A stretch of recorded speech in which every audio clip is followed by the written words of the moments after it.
भारत माता की, भारत माता की। ना तेलंगाना కుటుంబ సభ్యులందరికీ नमस्काराలు। आप सभी विकास के इस उत्सव में इतनी बड़ी संख्या में आए हैं। हम सभी आपके बहुत बहुत आभारी हैं। अभी से कुछ देर पहले मैंने तेलंगाना और देश के विकास से जुड़ी हजारों करोड़ रुपए की विकास परियोजनाओं का लोकार्पण और शिलान्यास किया है।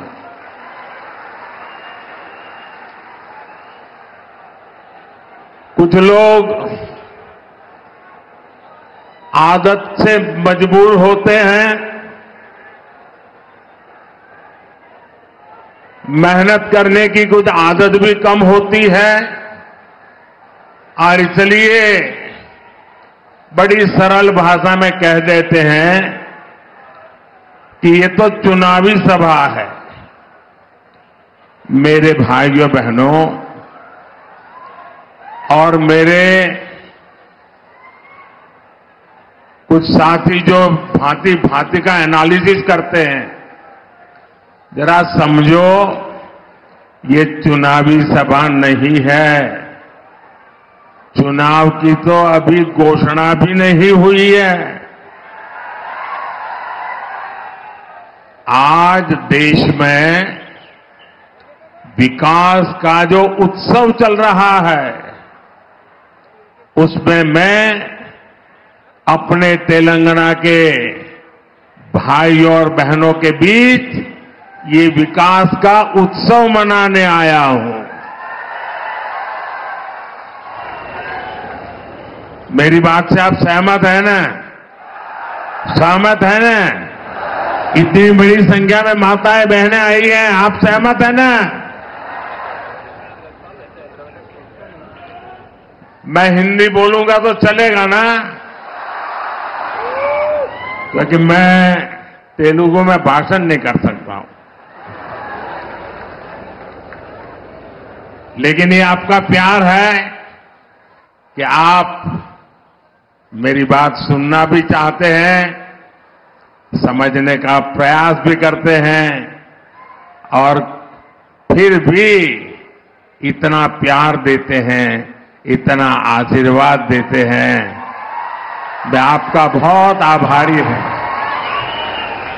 साथियों, बीजेपी की केंद्र सरकार किस स्पीड से और कितने बड़े स्केल से विकास उत्सव मना रही है, ये बताने के लिए मैं आपको और देश को, और ये जो बार बार चुनाव लिखते हैं ना, उनको खास मैं 15 दिन का हिसाब देता हूं। दे दूं आपको? मेरा 15 दिन का हिसाब दे दूं? देखिए 15 दिन में क्या क्या हुआ। 15 दिन में 2 IIT, एक IIIT DM, 3 IIM और एक Indian institute of skills IIS, इसके कैंपस का लोकार्पण हुआ। 15 दिन में देश के अलग अलग राज्यों में 5 एम्स का लोकार्पण हुआ। 15 दिन में किसानों के लिए दुनिया की सबसे बड़ी स्टोरेज स्कीम शुरू हुई। 15 दिन में 18,000 कोऑपरेटिव्स के कंप्यूटराइजेशन के काम पर पूरा होने का लोकार्पण हुआ।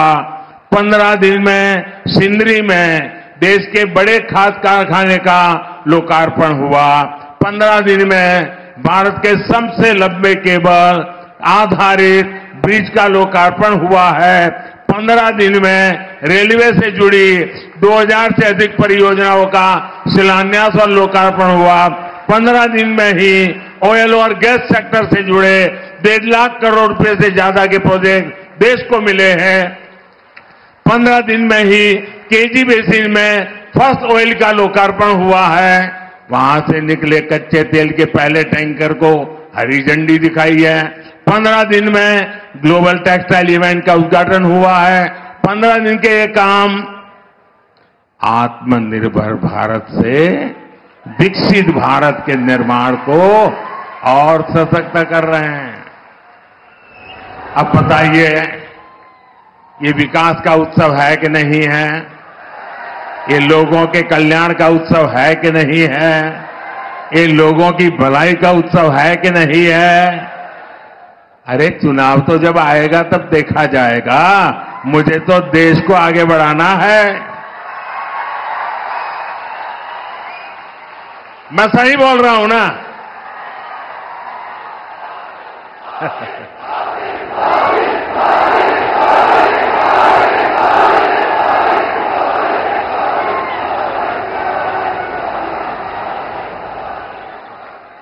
साथियों, कल भी मैंने, अब आप देखिए, ये चुनाव करते हैं, जरा देखिए, दिमाग खपाइए। कल भी मैंने दिन भर सभी मंत्री और भारत सरकार के सभी वरिष्ठ सचिव अधिकारी, यानी एक प्रकार से टॉप टीम, करीब 125 लोग, पूरा दिन भर उनके साथ बैठा और क्या किया? चुनाव की चर्चा नहीं की। वहां मैंने विकसित भारत निर्माण के लिए एक्शन प्लान पर एक एक मुद्दे की बारीकी से चर्चा की। विकसित भारत के एक्शन प्लान पर देश भर में 15 लाख लोग अब तक अपने सुझाव दे चुके हैं। 3,75,000 से ज्यादा स्टेक होल्डर्स अब तक इसमें सक्रिय रूप से जुड़े हैं। विकसित भारत के विजन को लेकर करीब 3,000 मीटिंग हो चुकी है। 3,000 मीटिंग। देश को विकसित बनाने के लिए दिन रात काम, करीब 1200 यूनिवर्सिटीज ने इसमें हिस्सा लिया है। बड़ी बात यह है कि इनमें अब तक करीब 11 लाख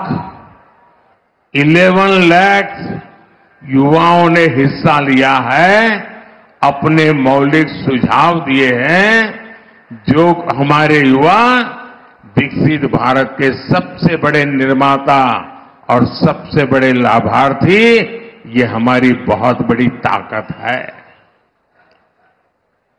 राष्ट्र के विकास के लिए भाजपा का यही कमिटमेंट है, जिसके कारण तेलंगाना के भी लोग पूरे जोश से कह रहे हैं। तेलंगाना के गांव से आवाज आ रही है। नौजवान भी बोल रहा है, बुजुर्ग भी बोल रहे हैं, महिलाएं भी बोल रही हैं, शहर वाले भी बोल रहे हैं, किसान भी बोल रहा है, मजदूर भी बोल रहा है। अब की बार 400 पार, अब की बार 4 వందలు తట్టాలి। బీజేపీకి ఓటు వేయాలి। साथियों, ये धरती रामजी गोंड और कोमाराम भीम जैसी महान विभूतियों की धरती है। आजादी के इतने दशकों तक तेलंगाना की इस धरती ने उन्होंने जो योगदान दिया, उस योगदान को कभी सम्मान नहीं दिया गया। 2014 के बाद बीजेपी की केंद्र में सरकार ने तेलंगाना के विकास को, आदिवासी समाज के सम्मान को इतना महत्व दिया। आप मुझे बताइए, क्या बीजेपी सरकार आने से पहले कोई कल्पना कर सकता था कि एक आदिवासी महिला देश की राष्ट्रपति बनेगी? कोई कल्पना कर सकता था? पहले कभी लगता था कि ऐसा हो सकता है? क्या कोई कल्पना कर सकता था कि भगवान बिरसा मुंडा के जन्मदिन को राष्ट्रीय पर्व के रूप में मनाया जाएगा? आदिवासियों के विकास के लिए देश में अलग मंत्रालय बनाने का काम बीजेपी सरकार ने ही किया था। आजादी की लड़ाई में जनजातीय समाज के योगदान को समर्पित म्यूजियम बनाए जा रहे हैं। ये काम भी केंद्र की बीजेपी सरकार ने शुरू किया है। हैदराबाद में जो म्यूजियम बन रहा है, हमने उसका नाम रामजी गोंड के नाम पर रखा है। साथियों, आदिवासी समाज को सम्मान मिले, ये परिवारवादी पार्टियों को बर्दाश्त नहीं हो सकता।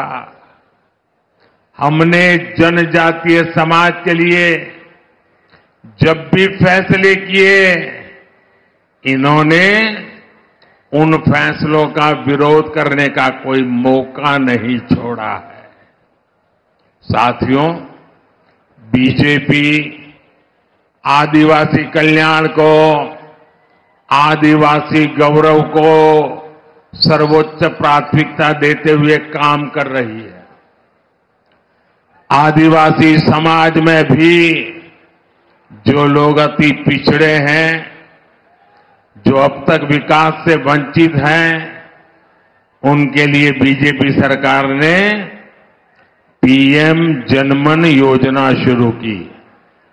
इस योजना पर 24,000 करोड़ रुपए से ज्यादा खर्च किए जाएंगे। इसका लाभ हमारे तेलंगाना के भी चेंचू, कोलम, कोंडारेड्डी, थोटी, ऐसी छोटी छोटी जो आदिवासी समाज की जातियां हैं, दूर दूर है, ये इनके लिए लाभ मिलने वाला काम है। तेलंगाना को Sammakka Sarakka central tribal university स्थापित की जा रही है। साथियों, आज पूरे देश में मोदी की गारंटी, इसकी बहुत चर्चा है। यहां तेलंगाना के लोगों का सपना था कि टर्मरिक बोर्ड बने, था कि नहीं था? तेलंगाना के किसानों के लिए टर्मरिक बोर्ड अब एक सच्चाई बन चुका है कि नहीं चुका है? बन गया ना? मैंने कहा था कपास के किसानों की हर तरह से मदद करेंगे। बीजेपी सरकार ने कपास की एमएसपी में रिकॉर्ड वृद्धि की है। आज देश में 7 मेगा टेक्सटाइल पार्क बन रहे हैं। उनमें से एक मेगा पार्क तेलंगाना में बन रहा है। इसलिए लोग कहते हैं कि मोदी की गारंटी यानी गारंटी पूरी होने की गारंटी। మోదీ గ్యారంటీ అంటే గ్యారంటీగా పూర్తి అయ్యే గ్యారంటీ। साथियों, तेलंगाना के लोग ये जान चुके हैं कि परिवारवादी पार्टियों के चेहरे अलग हो सकते हैं, लेकिन चरित्र एक ही होता है। और ये चरित्र क्या है? दो पक्की चीजें हैं उनके चरित्र में, एक झूठ, दूसरा लूट। तेलंगाना में जैसे टीआरएस के बीआरएस बनने से कुछ नहीं बदला था, वैसे ही बीआरएस की जगह कांग्रेस से आने से कुछ नहीं बनने वाला, क्योंकि एक ही चट्टे बट्टे के लोग हैं ये। बीआरएस ने अपनी सरकार में कालेश्वरम प्रोजेक्ट जैसे घोटाले किए। कांग्रेस की सरकार उस पर कार्रवाई करने के बजाय फाइलों को दबाकर बैठ गई। तुम भी भले हम भी भले, तुमने खाया मैं खाऊंगा,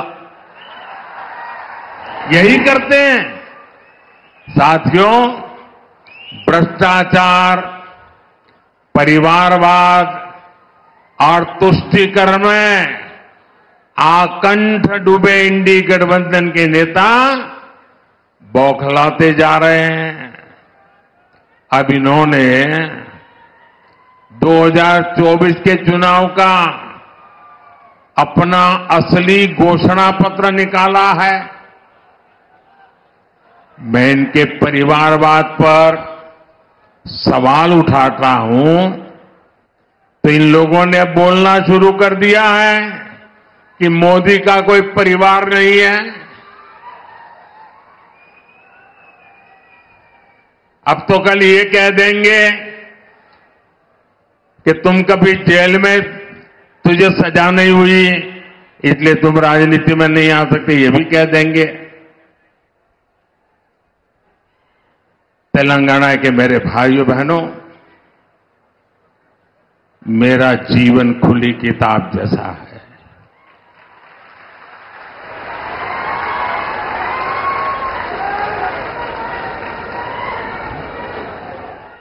आप मुझे देशवासी भली भांति जानते हैं, समझते हैं।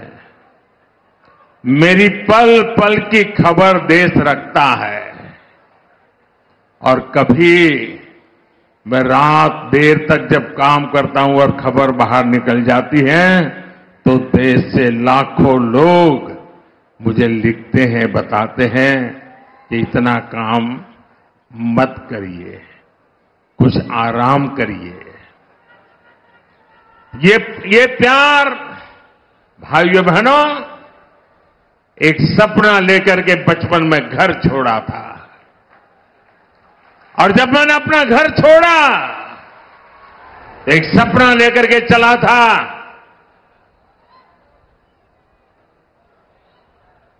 कि मैं देशवासियों के लिए जीऊंगा।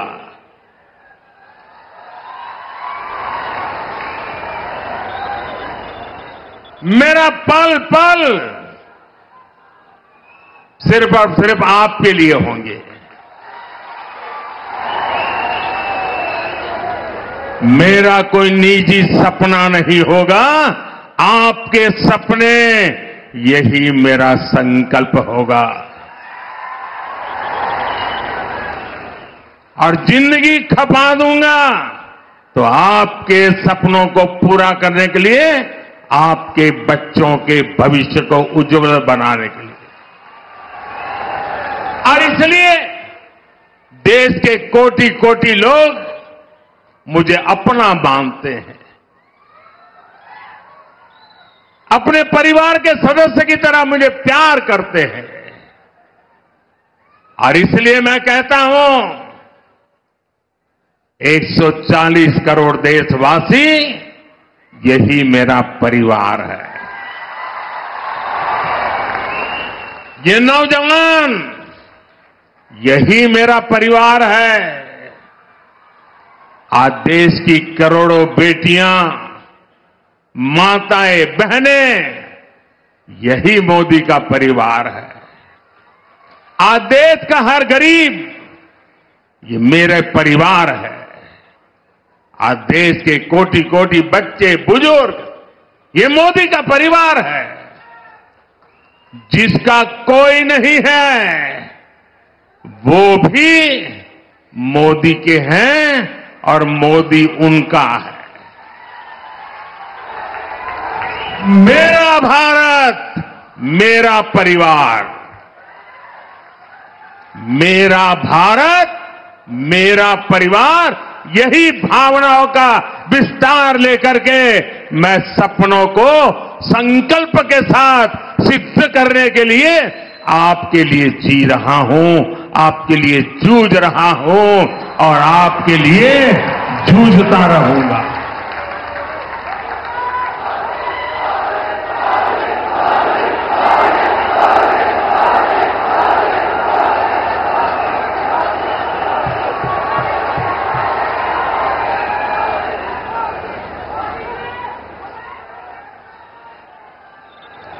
इसलिए आज पूरा देश एक सुर में कह रहा है, मैं हूं मोदी का परिवार, मैं हूं मोदी का परिवार, नैने मोदी कुटुंबम। आप भी मेरे साथ बोलिए, मैं हूं मोदी का परिवार, मैं हूं, मैं हूं, मैं हूं, मैं हूं नेने मोदी कुटुंबम, नेने नेने नेने। साथियों, आखिर में मैं तेलंगाना के लोगों को, देश के अन्य लोगों का एक संदेश भी देना चाहता हूं और गर्व से भरे हुए लोगों को मैं कहना चाहता हूं, राम